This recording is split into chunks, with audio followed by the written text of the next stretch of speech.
Now let's suppose I want to add a longer statement somewhere in the program. I'll just add it at the end. Print. If you're adding a long statement, and this is mostly for those who are using the download version of Python from python.org, if your screen is on the smaller side, like my screen is currently on the smaller side, you can see the end is right about there. At some point, my print is going to get cut off. And if that happens, you're going to end up scrolling all the way to the right. You may not be able to see everything. So there's another shortcut, the multi-line continuation command or operator, which is the slash that you could use. And you're not going to use it all the time. It's just when you need it. So you can see I did type in a statement that's on the longer side. And notice here at the end, it is very hard to see without scrolling over. I can scroll over, but as I'm working on the program, I may not want to do that. So what you could do is add in a multi-line continuation character, and that will allow you to print over multiple lines. You will have to decide the different pieces of the print statement that you want to separate. I'm going to actually choose this portion right there and do a slash and then hit return.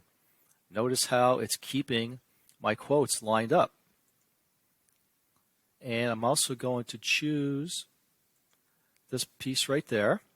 Now before I do this, I'm going to have to end this phrase with double quotes, and then I'm going to have to use the slash, and I need to begin the second phrase with double quotes. Okay, so your quotes need to be at the start and end of your phrase. So right after the slash, I'm going to hit return, and there you go. Okay, so if you need to use this for any reason, most of the time you're going to be fitting everything on the screen in your source code.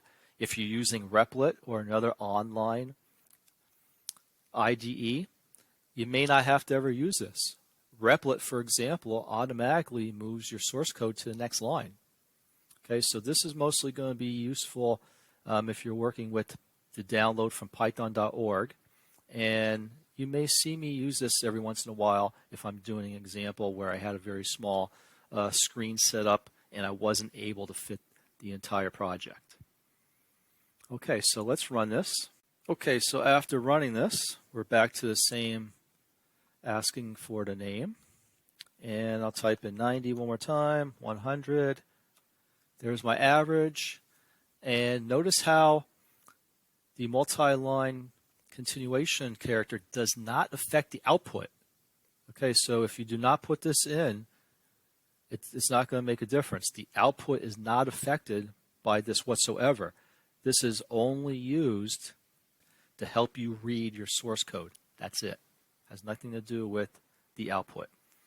So that looks pretty good. So enter your name, first quarter grade. We used the SCP equals to get rid of the spacing.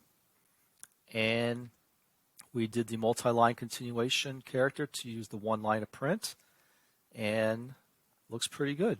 So one last look at the example of using the multi-line continuation character and the separator command in the python.org download. Until next time.